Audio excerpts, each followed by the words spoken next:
আচ্ছা, আমরা যদি একটু খুঁজে দেখি যে কোরআন ছাড়া আমরা কি বুঝতে পারতাম না, আমরা যদি একটু প্রশ্ন করি, কোরআন ছাড়া যেটা আমরা বুঝতে পারতাম না সেটা হচ্ছে ওয়াননেস অফ গড, স্রষ্টা যে একজন, এটা আমরা বুঝতে পারতাম না, ক্লিয়ারলি বুঝতে পারতাম না। কেউ হয়তো ভাবতাম দুইজন তিনজন, আর যারা বুঝতে পারতো যে না, এই মহাবিশ্বের একজন নিয়ন্ত্রক থাকতে হবে, একজন কন্ট্রোলার থাকতে হবে, তারাও ওই গডের ফিচার কি, পরিচয় কি, ইন ডিটেইল তারা বুঝতে পারতো না। দেখেন, এত রেভেলেশন, এত আসমানি কিতাব আসার পরও এখনো অনেক মানুষ সূর্যের পূজা করে, চন্দ্রের পূজা করে, আগুনের পূজা করে না? কথা বলেন, করে না? করে। সূর্যকে পূজা করার অনেক রিজন ছিল। আমি ভেবে দেখেছি যে সূর্যকে মানুষ কেন পূজা করতে, এর কারণ বাহ্যিক দৃষ্টিতে সূর্যই সবচেয়ে শক্তিশালী। সূর্যের চেয়ে শক্তিশালী কিছু আর পৃথিবীতে দেখা যায় না। আর সূর্যের আলো ছাড়া পৃথিবীতে কেউ বাঁচেও না। মানুষের যে হার্ট অ্যাটাক করে, স্ট্রোক করে, বা আমাদের মুরব্বীদের অনেকের যে পায়ে ব্যথা, কোমরে ব্যথা, এটা কিন্তু রাতে বেশি হয়, জানেন? রাতের সাথে রোগের একটা সম্পর্ক আছে। এর কারণ রাতের বেলায় সূর্যের আলো নাই, ফলে মানুষ অসুস্থ হয় বেশি। এই কারণে প্রাচীন কাল থেকে মানুষ সূর্যের পূজা করত। আল্লাহ নবী ইব্রাহিম আলাইহিস সালাম, উনিও প্রথমে ভেবেছিলেন তারাই কি আমার রব, চাঁদই কি আমার রব, সূর্যই কি আমার রব। ভাবতে ভাবতে তিনি মহাসত্যের সন্ধান পেয়েছেন। তো এটা আমরা উদ্ধার করতে পারতাম না যে আসলে আমাদের স্রষ্টা কে। আর আমাদের মধ্যে যারা চিন্তাশীল, তারা হয়তো আমরা ভেবে একটা কুল কিনারা করতে পারতাম যে না, একজন স্রষ্টা থাকতেই হয়, না থাকলে কেমন করে হয়, কেউ না কেউ আছেন। কিন্তু তিনি যে ক্ষমাশীল, অনেক পাপ করে ক্ষমা চাইলে যে তিনি ক্ষমা করে দেয়, এটা আমাদের জানা থাকতো না, ঠিক কিনা? তিনি যে মহাজ্ঞানী, মনে মনেও যেটা ভাবি এটা উনি ধরে ফেলেন, এটা আমরা বুঝতাম না। 99টা সুন্দর সুন্দর নাম দিয়ে আল্লাহ তাআলা তার পরিচয় দিয়েছেন, এত ডিটেইল, এত নিখুঁত, এত জোরালো ভাবে। ওয়াননেস অফ গডের যে কনসেপ্ট, এটা রেভেলেশন না আসলে, কোরআনিক গাইডেন্স না আসলে আমরা বুঝতে পারতাম না। আর আমরা কি বুঝতে পারতাম না? আমাদের এই পৃথিবীতে আসার কারণ কি, আমাদের পারপাস অফ লাইফ কি, এটা আমরা উদ্ধার করতে পারতাম না।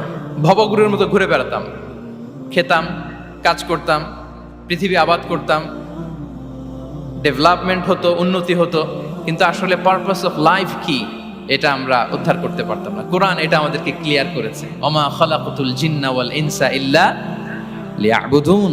আমাদের পারপাস অফ লাইফ হচ্ছে slavery. We all are the slave of Allah. দাসত্বের জন্য আমরা তৈরি হয়েছি। আর most interestingly, life after death, এটার ব্যাপারে আমাদের ক্লিয়ার কাট কোনো ধারণা থাকতো না। এই যে আমরা এখন বাই সিকোয়েন্স জানি যে আমরা মারা যাব, এরপরে কবরের আযাব, এরপরে আল্লাহর সুপ্রিম কোর্টের কাঠ গড়ায় আমাদেরকে দাঁড়াতে হবে, এরপরে হয় জান্নাত নয় জাহান্নাম, এবং সেটা আজীবন, চিরকালের জন্য। In detail life after death সম্পর্কে আমাদের নিজেরা চিন্তা, গবেষণা, রিসার্চ করে কি এটা জানা সম্ভব ছিল? বলেন, কথা বলেন, কথা বলেন, জানা সম্ভব ছিল না। কোরআন মৃত্যুর পরের জীবনকে নিশ্চিত করেছে। এবং এই যে লাইফ আফটার ডেথ, মৃত্যুর পরের জীবন আসলে আমাদেরকে হোপফুল করে, আশাবাদী করে। কারণ আমরা বিশ্বাস করি আমাদের হারানোর কিছু নাই। আমরা যদি কাউকে হারাই, সাময়িক কষ্ট পাই, কিন্তু আমরা জানি আমাদের আবার দেখা হবে। এই যে আমরা কিছুদিন আগে আমাদের প্রিয় আল্লামাকে হারিয়েছি, ঠিক কিনা? কিন্তু আমরা এই ভেবে বুকে আশা বেঁধে রাখি যে আমরা এই দুনিয়াতে তাকে মিস করেছি, কিয়ামতের ময়দানে আল্লাহর জান্নাতে এই কোরআনের বুলবুলির কণ্ঠে আমরা আবার কোরআন শুনতে পাবো। সাময়িক বিচ্ছেদের কিছু তো নাই। আমার আব্বাকে হারিয়েছি, আম্মাকে হারিয়েছি, বন্ধুকে হারিয়েছি, টিচারকে হারিয়েছি, আমি পাবো, তাদেরকে পাবো, হারাচ্ছি না আমি। এই বিচ্ছেদ সাময়িক। এবং আখিরাত আসলে থাকতেই হবে। অন্যান্য অনেক ধর্ম আখিরাতের ব্যাপারে বলে, কিন্তু ইসলামের মতো এত ইন ডিটেইল, নিখুঁতভাবে বলতে পারেন। পুনর্জন্মবাদের কথা আপনারা শুনেছেন, ভালো করলে ভালো হয়ে আবার আরেক জন্মে আসবো, খারাপ করলে কুকুর হয়ে জন্মাবো, হ্যাঁ, বিড়াল হয়ে জন্মাবো, এরকম কথা অনেক ধর্ম বলে। কিন্তু ইসলাম এত সুন্দরভাবে দ্য কনসেপ্ট অফ আখিরা আমাদের সামনে হাজির করেছে। আল্লাহু আকবার। এটা হিউম্যান ব্রেন দিয়ে ওই ব্যাপারে আমাদের কোনো কিছুই জানার সুযোগ ছিল যদি আল্লাহ তাআলা কোরআনিক গাইডেন্স না পাঠাতেন। এবং আখিরাত আসলে থাকতেই হবে। ইফ দেয়ার ইজ নো আখিরা, then this worldly life would be a joke. আখিরা না থাকলে তো এটা একটা joke, it's a fun, it's a rubbish thing. আখিরা থাকতেই হবে। কারণ অনেক কিছু পৃথিবীতে সেটেল হয়নি, সেটেল হয় না। আপনাকে মেরেছে, কাউকে হত্যা করেছে, কাউকে গুম করেছে, পৃথিবীর কেউ জানে নাই, তো এটা সেটেলমেন্ট হওয়া লাগবে না? কথা বলেন না কেন? There are plenty of issues are abandoned, unsettled. অনেক ইস্যু আছে, সেটেল হয় নাই, এগুলো সেটেল হবে। কড়ায় গন্ডায় হিসেব চাওয়া হবে, যত ঋণ সেদিন আদায় করা হবে। চিল্লায় বলেন ঠিক কিনা? এজন্য আখিরাত লাগবে। এবং আখিরাত যদি না থাকে, এই পৃথিবীতে আমরা কোনো বিচার কার্যক্রম পরিচালনা করলেও ওইটা ইনসাফপূর্ণ হওয়া সম্ভব না। কোনো বিচার ইনসাফপূর্ণ হতে পারে না যদি আখিরাত না থাকে। ফর এন এক্সাম্পল, খেয়াল করে উত্তর দিবেন। একজন মানুষ 10 জনকে হত্যা করলো। কয়জনকে? সবাই বলুন কয়জনকে? এখন তার বিচার করা হচ্ছে, বিচারের রায় আসলো ডেথ পেনাল্টি, মৃত্যুদণ্ড। কিন্তু তাকে কয়টা মৃত্যুর স্বাদ দেওয়া যাবে বলেন? হ্যাঁ, কয়টা? উনি মারছিল কয়টা? তো হয়েছে এটা, ও 10 জনের মারছে, 10টা প্রাণ হত্যার কষ্ট করা হচ্ছে।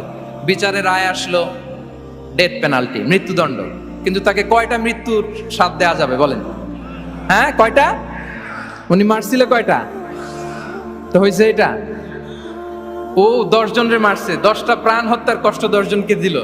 কিন্তু ডেথ পেনাল্টিতে ওকে দেয়া গেল কয়টা কষ্ট? আখিরাত লাগবে না? কথা বলেন না কেন? লাগবে না? ওই দিন সব হিসাব হবে, ঠিক কিনা? প্রিয় ভাইরা, কোরআন আমাদেরকে এই গাইডেন্স দিয়েছে, আমাদের জানিয়েছে যে there is a life after death. আসল জীবন ওইটা যেটা মৃত্যুর পরে হয়। ওই জীবনের পরে আর কোনো মৃত্যু নাই, এজন্য সেটাই আসল জীবন। আমি অনেক মুসলিমের সাথে কথা বলেছি, অথবা আগে প্র্যাকটিসিং ছিল না এরকম অনেকের সাথে কথা বলেছি। তারা যখন কোরআন পড়ে তারা বলে যে এটা আবার কেমন বই, এটার স্টাইলটা একটু অন্যরকম, কোনো বইয়ের সাথে মিলে না। কেমন? তো তারা বলে যে হঠাৎ এটা আল্লাহর প্রশংসা শোনায়, এরপরে হঠাৎ করে আখিরাতের কথা বলে, আবার হিস্ট্রি বলে, আবার বলে এটা করো না, আবার ধমক দেয়। এটা আবার কেমন বই? As if it has the authoritarian পাওয়ার। এটার কেমন যেন একটা পাওয়ার আছে, এটা ধমক দিতে পারে।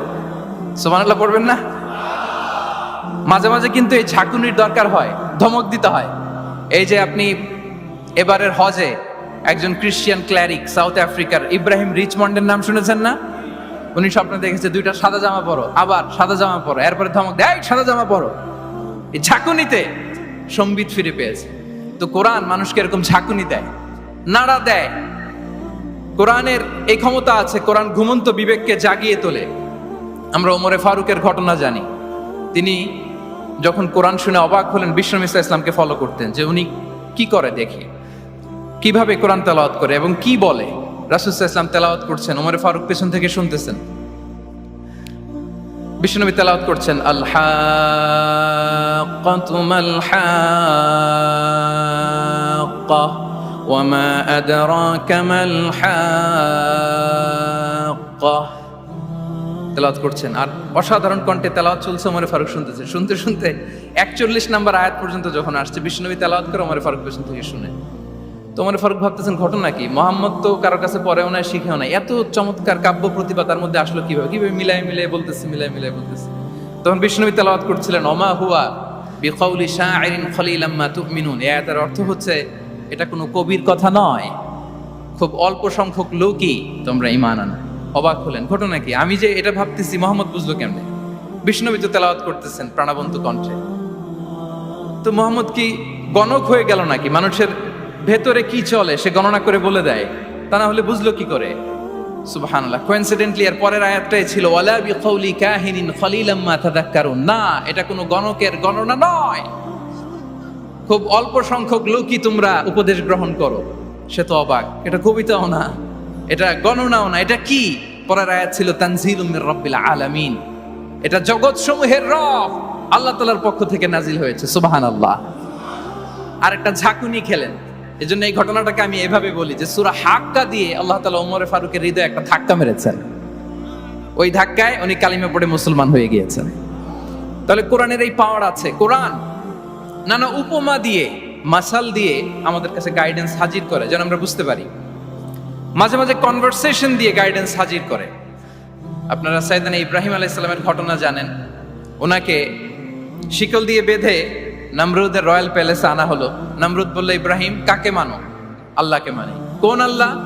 রব্বি আল্লাযী ইউহয়ী ওয়া ইউমীত, এমন রবকে মানি যে জীবন দেয় মরণ দেয়। নমরুদ বলে, আমি তো এটা করি, আমার কাছে তো এটা, আমি জীবন দেই মৃত্যু দেই, তুমি আবার আরেকজনকে কোথায় খুঁজে পেলা যে জীবন দেয় মৃত্যু দেয়? তো জেলখানা থেকে ফাঁসির দণ্ডপ্রাপ্ত দুজন আসামিকে ডেকে আনা হলো। একজনকে বলা হলো শিরোচ্ছেদ করা হলো, আরেকজনকে বলা হলো শিরোচ্ছেদ করতে যাবে, বলে স্টপ, থামো, ওকে ছেড়ে দাও, ওকে আমি জীবন দিলাম। ইব্রাহিম দেখো, একজনকে জীবন দিলাম, একজনকে মৃত্যু দিলাম। ইব্রাহিম আলাইহিস সালাম বললেন, ফাইন্নাল্লাহা ইয়াতি বিশ-শামসি মিনাল মাশরিকি ফাআতি বিহা মিনাল মাগরিব ফাবুহিতাল্লাযী কাফার। নমরুদ, বুঝলাম একজনকে তুমি জীবন দিলা, মৃত্যু দিলা, এটা তুমি করতে পারো, জীবন দাও মৃত্যু দাও, কিন্তু আল্লাহ তাআলা প্রতিদিন উষা লগ্নে পূর্ব দিগন্ত থেকে সূর্য ওঠান, গোধূলি লগ্নে তিনি পশ্চিম দিগন্তে সূর্য ডোবান। নমরুদ, তোমার যদি ক্ষমতা থাকে তুমি সূর্যকে পশ্চিম দিক থেকে উঠিয়ে পূর্ব দিকে একটু নামাও। ফাবুহিতাল্লাযী কাফার। নমরুদ সে স্পিচলেস হয়ে গিয়েছে, ডামস্ট্রাক হয়ে গিয়েছে, পারে নাই। সুবহানাল্লাহ বিহামদি। এই যে আমরা বিভিন্ন বইয়ে কনভারসেশন পড়ি, হেওয়ার পড়ি, এগুলো সব কোরআন থেকে কপি করা। সুবহানাল্লাহ বিহামদি। কোরআনে এরকম কনভারসেশনের মাধ্যমে আমাদেরকে শিখিয়েছে, ঐতিহাসিক ঘটনার মাধ্যমে আমাদেরকে শিখিয়েছে। কোরআনিক দুই একটা গাইডেন্স বলে আমি শেষ করছি। কোরআনের একটা পাওয়ারফুল গাইডেন্স হচ্ছে আমাদের জন্য যে কোরআন আমাদেরকে খলিফা বানিয়েছে। কি বানিয়েছে প্রিয় ভাইরা? সবাই বলুন, খলিফা বানিয়েছে। কি বানিয়েছে? খলিফা। আমরা খলিফা বলতে অনেকে ভাইস চেয়ারম্যান, প্রতিনিধি এরকম বলি, আসলে খলিফা মানে ইনচার্জ। আল্লাহ বলেছেন, ইন্নী জাইলুন ফিল আরদি খলিফা, I am gonna appoint a successive human authority on earth. আমি জমিনে তোমাদেরকে ইনচার্জ বানাচ্ছি। ইনচার্জ মানে এই পৃথিবীর দেখভাল করার দায়িত্ব আমাদের, পৃথিবীর ভালো মন্দ দেখার দায়িত্ব আমাদের। আপনি চাইলেই লিটারিং করতে পারবেন না, যেখানে সেখানে প্লাস্টিক ফেলতে পারবেন না, চাইলেই বনায়ন ধ্বংস করতে পারবেন না, পাহাড় কাটতে পারবেন না, ওশেন গুলাতে ডাম্পিং করতে পারবেন না। এই যে এখন আপনার উত্তর মেরুতে দক্ষিণ মেরুতে বরফ গলে সি লেভেল বেড়ে যাচ্ছে, জানেন না আপনারা? যুক্তরাষ্ট্রের মানুষ তো অনেক সচেতন, আপনারা তো এগুলো ভালো জানার কথা। এই যে ক্লাইমেট চেঞ্জের কথা আমরা বলি, জলবায়ু পরিবর্তনের ব্যাপারে পৃথিবীর মোরলরা তারা হয়রান পেরেশান, কি করবে, সাগরের পানি বেড়ে যাচ্ছে, পৃথিবীর তাপমাত্রা বেড়ে যাচ্ছে। আজ থেকে 30 বছর পরে মালদ্বীপ উইল বি ডিসঅ্যাপিয়ার কমপ্লিটলি। আজ থেকে 30 বছর পরে মালদ্বীপ আর থাকবে না।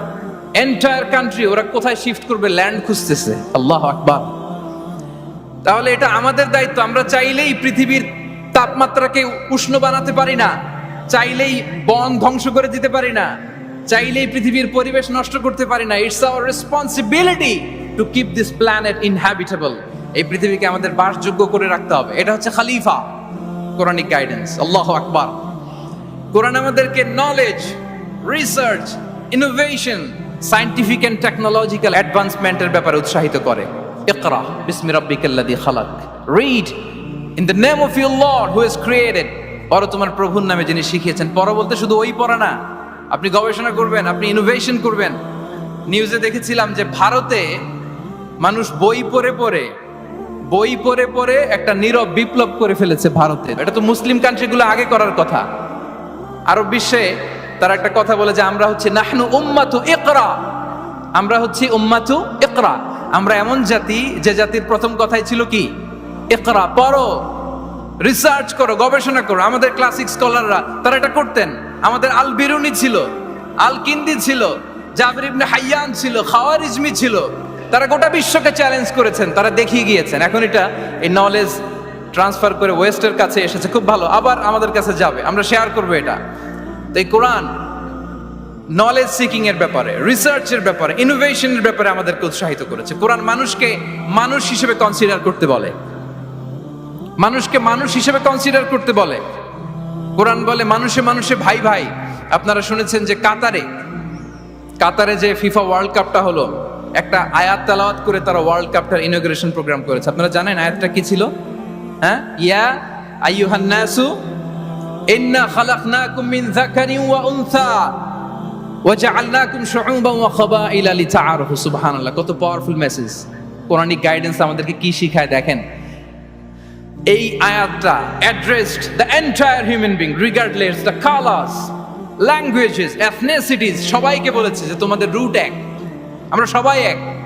ফ্রম অ্যাডাম এন্ড ইভ, আদম আলাইহিস সালাম, হাওয়া আলাইহিস সালাম, এখান থেকে আমরা এসেছি। আস্তে আস্তে আস্তে আস্তে এই হিউম্যান জেনারেশন। তো কোরআন আমাদেরকে মানুষে ভাই হিসেবে কনসিডার করতে বলে। সম্মানিত ভাইরা, সর্বশেষ কথা হচ্ছে কোরআন যে গাইডেন্স আমাদের জন্য হাজির করে, এটা হচ্ছে the most upright guidance, the straightforward guidance. ইন্না হাযাল কুরআনা ইয়াহদি লিল্লাতি হিয়া আকওয়াম। এটা যে পথ দেখায়, এটা সিরাতুল মুস্তাকিম, এটা দ্য মোস্ট আপরাইট পাথ, এটা স্ট্রেইট ফরওয়ার্ড পাথ। আমরা যেন সেই সিরাতুল মুস্তাকিমের পথে থাকি, আমরা যেন কোরআনের সাথে নিজেদের সম্পর্ককে আরো মজবুত করি। আল কোরআন দ্য গাইডেন্স ফর হিউম্যানিটি। এই কনভেনশন তখনই সার্থক হবে যখন আমরা শপথ নিতে পারবো যে আমরা কোরআনের সাথে সম্পর্ক, অ্যাটাচমেন্ট, এটা আরো গভীর থেকে গভীরতর করব। কারণ কোরআন আমাদেরকে শুদ্ধাচার শিখায়, এটা হচ্ছে লাইফ ম্যানুয়াল। কোরআন আমাদেরকে সঠিক জীবন দর্শন শিখায়। তাই প্রিয় ভাই এবং বোনেরা, আসুন কোরআনের সাথে আমরা আমাদের সম্পর্ককে আরো গভীর থেকে গভীরতর করি। কারণ কোরআনের সাথে সম্পর্ক গভীর করার মধ্যেই রয়েছে আমাদের আলোক স্নাত মুক্তি। আল্লাহ তাআলা আমাদের সবাইকে কথাগুলো বোঝার ও আমল করার তৌফিক দান করুক। হাযা মা ইনদি ওয়াল ইলমু ইনদাল্লাহ আলাইহি তাওয়াক্কালতু ওয়া ইলাইহি উনীব। আসসালামু আলাইকুম ওয়া রাহমাতুল্লাহি তাআলা ওয়া বারাকাতুহু।